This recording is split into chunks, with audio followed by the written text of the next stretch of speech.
Justice Yashwant വർമ്മയുടെ ഔദ്യോഗിക വസതിയിൽ നിന്ന് പണം കണ്ടെത്തിയതിനെ തുടർന്ന് ചീഫ് ജസ്റ്റിസ് സഞ്ജീവ് ഖന്ന നിയമിച്ച ഒരു 3 അംഗ അന്വേഷണ സമിതി ഇപ്പോൾ നിർണായകമായ തെളിവുകൾ കണ്ടെത്തിയിരിക്കുകയാണ്.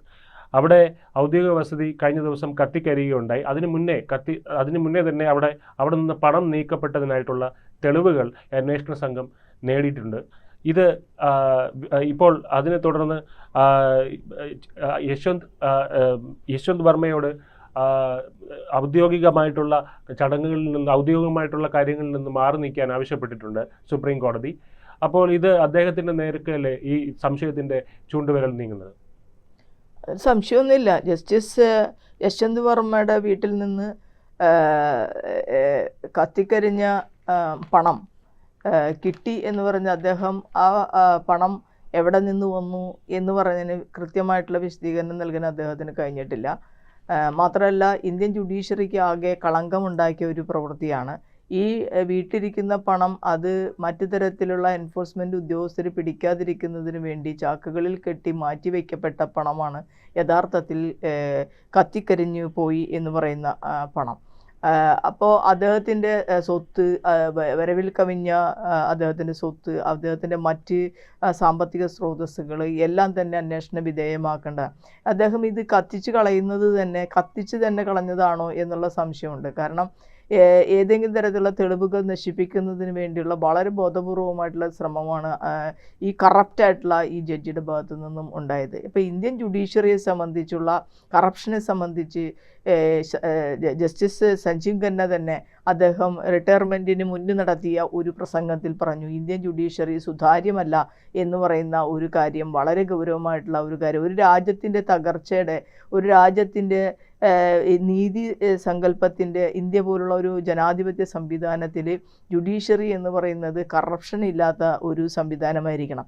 നമ്മളെ ഏറ്റവും കൂടുതൽ ആരാധിച്ചിരുന്ന ജസ്റ്റിസ് ചന്ദ്രചൂഡ് വരെ അദ്ദേഹത്തിൻ്റെ സ്വകാര്യമായിട്ടുള്ളൊരു പരിപാടിയിൽ പ്രധാനമന്ത്രിയെ വിളിച്ചുകൊണ്ടുപോയി, അതും ഒരു ഗണപതി പൂജയ്ക്ക് രാജ്യത്തിൻ്റെ പരമോന്നത ലീഡർഷിപ്പിലിരിക്കുന്ന പ്രധാനമന്ത്രിയെ വിളിച്ചുകൊണ്ടുപോയി അദ്ദേഹത്തിന് പ്രധാന അതിഥിയാക്കി അദ്ദേഹത്തിന് വലിയ സ്വീകരണം കൊടുക്കുകയാണ് ഉണ്ടായത്. അതായത് പ്രധാനമന്ത്രി, പ്രസിഡന്റ് അടക്കം അതിൽ നിന്നൊക്കെ വിട്ടുനിന്ന ഇൻഡിപെൻഡൻ്റ് ആയിട്ടുള്ളൊരു സംവിധാനമായി ജുഡീഷ്യറി നിലനിൽക്കേണ്ടതാണ്. നമ്മൾ ഒരിക്കലും ചന്ദ്രചൂഡ് എന്ന് പറയുന്ന ജഡ്ജിയുടെ ഭാഗത്ത് നിന്നും ഇന്ത്യ ഒരിക്കലും പ്രതീക്ഷിക്കാത്ത ഒരു കാര്യമാണ് അങ്ങനെ സംഭവിച്ചിരിക്കുന്നത്. അതുമാത്രമല്ല, അദ്ദേഹം റിട്ടയർ ആവുന്നതിന് തൊട്ട് മുന്നാണ് അത് ചെയ്തിരിക്കുന്നത്.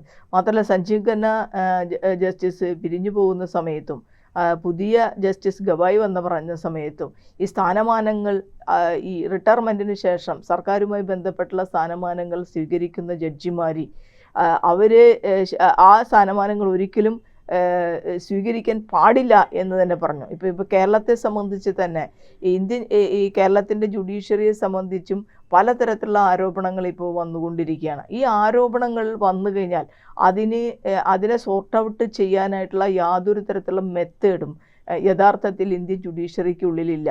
ഒരു കംപ്ലൈൻറ്റ് കൊടുത്തു കഴിഞ്ഞാൽ ആ കംപ്ലൈൻറ്റ് കൊടുക്കുന്ന വ്യക്തിക്ക് ആ കംപ്ലൈൻറ്റുമേ എന്തൊക്കെ നടപടികൾ സ്വീകരിച്ചു എന്ന് അറിയിക്കുക എന്ന് പറഞ്ഞ മിനിമം ട്രാൻസ്പെറൻസി പോലും ഇന്ത്യൻ ജുഡീഷ്യറിയിലെ ഹൈക്കോടതികളുമായി ബന്ധപ്പെട്ടുകൊണ്ട് നിലനിൽക്കുന്നില്ല. അവിടെ ഒരു വിജിലൻസ് സംവിധാനം നിലനിൽക്കുന്നത് അത് ഇൻഡിപെൻഡൻ്റ് അല്ല.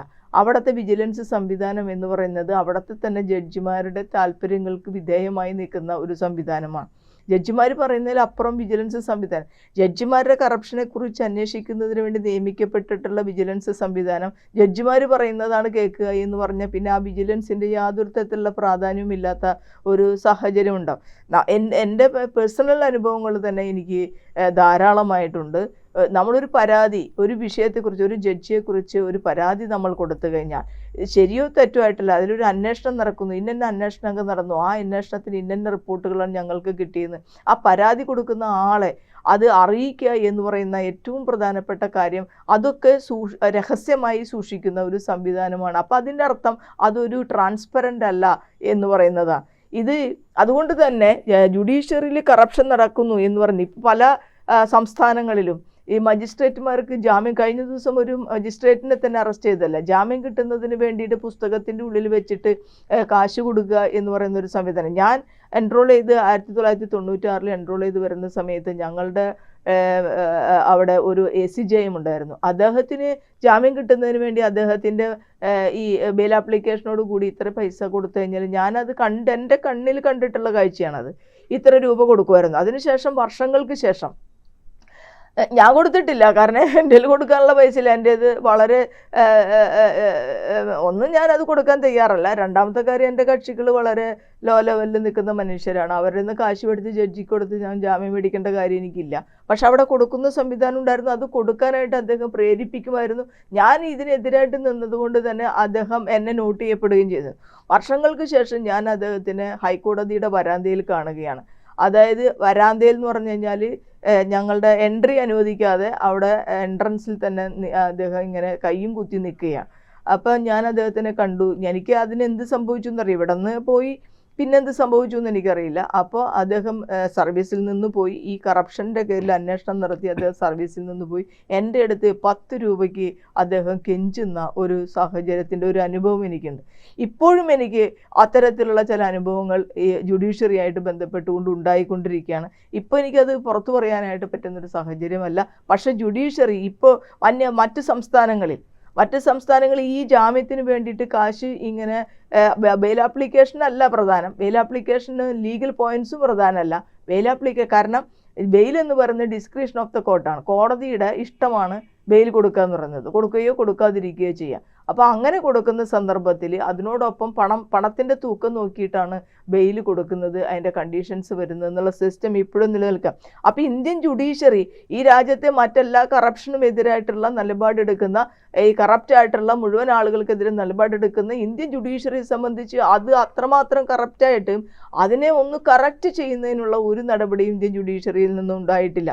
എന്ത് സ്റ്റെപ്പാണ് എടുക്കുന്നത് എന്നുള്ളതാണല്ലോ പ്രധാനം. നമ്മൾ ഇന്ന സ്ഥലത്തൊരു കറപ്ഷൻ ഉണ്ട്, ഈ കറപ്ഷൻ ഇല്ലാതാക്കുന്നതിന് അത് ഇപ്പോൾ കുറേ ഈ നമ്മൾ ഈ AI അല്ലെങ്കിൽ കമ്പ്യൂട്ടറൈസ്ഡ് അല്ലെങ്കിൽ നെറ്റ്വർക്കിംഗ് സംവിധാനമായിട്ട് ബന്ധപ്പെട്ടുകൊണ്ട് ഒരു തരത്തിൽ കറപ്ഷൻ കുറയും, വേറെ തരത്തിൽ വലിയ രീതിയിലുള്ള കറപ്ഷൻ സ്കാമിങ്ങും കൂടുകയും ചെയ്യും. ഇതാണ് നമ്മളിപ്പോൾ കണ്ടുകൊണ്ടിരിക്കുന്നത്. അപ്പോൾ ഈ ജസ്റ്റിസ് ചന്ദ്രചൂഡ് വന്നപ്പോൾ നമ്മളുടെ എല്ലാ സിസ്റ്റവും ഓൺലൈനിലാക്കി മാറ്റുന്ന ഒരു സംവിധാനം ഉണ്ടായി. പക്ഷേ ഈ ഓൺലൈനിൽ വലിയ തട്ടിപ്പാണ് നടക്കുന്നത്. ഇത് ഇങ്ങനെ ഉള്ള കാര്യങ്ങൾ സംഭവിച്ചുകൊണ്ടേയിരിക്കുകയാണ്.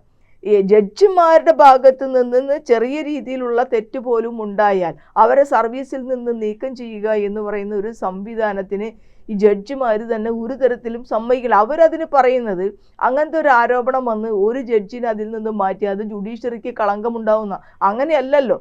അതായത് തിരിച്ചാണ് സംഭവം. അതാണ് ഏതെങ്കിലും തരത്തിൽ ഒരു കറപ്ഷൻ ആണെന്ന് തോന്നുന്ന അല്ലെങ്കിൽ ബോധ്യപ്പെടുന്ന ആളെ സംബന്ധിച്ച് അവരെ സർവീസിൽ നിന്ന് നീക്കുമ്പോൾ ജുഡീഷ്യറിയുടെ മേന്മ കൂടുകയാണ് ഉണ്ടാകുന്നത്.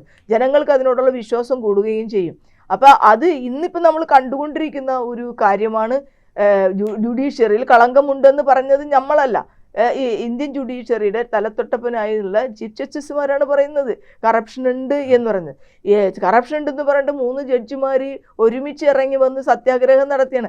ആ പറഞ്ഞ ആളുകൾ തന്നെ പ്രധാനമന്ത്രിയുടെ നിയോഗിച്ച കമ്മിറ്റിയായി സ്ഥാനാർത്ഥിയായി അങ്ങനെ അതും നമ്മൾ കാണേണ്ട കാര്യമുണ്ട്. കറപ്ഷനെതിരെ സമരം ചെയ്ത് അവിടെ നിന്ന് വന്ന ആളുകൾ, അതേ ആളുകൾ തന്നെ പ്രധാനമന്ത്രിയുടെയും പാർട്ടിയുടെയും സ്ഥാനാർത്ഥിയായി അല്ലെങ്കിൽ അവർ കൊടുക്കുന്ന സ്ഥാനമാനങ്ങൾ എടുക്കുന്ന ഒരവസ്ഥയിലേക്ക് എത്തുന്നൊരവസ്ഥയും നമ്മൾ കണ്ടു. ഇന്ത്യൻ ജുഡീഷ്യറിയിൽ കറപ്ഷൻ ഉണ്ട് എന്ന് തന്നെയാണ്. കൂടുതൽ വാർത്തകളും വിശേഷങ്ങളും നിങ്ങളിലേക്ക് എത്താൻ ABC മലയാളം സബ്സ്ക്രൈബ് ചെയ്യുക, ബെൽ ബട്ടണും അമർത്തുക.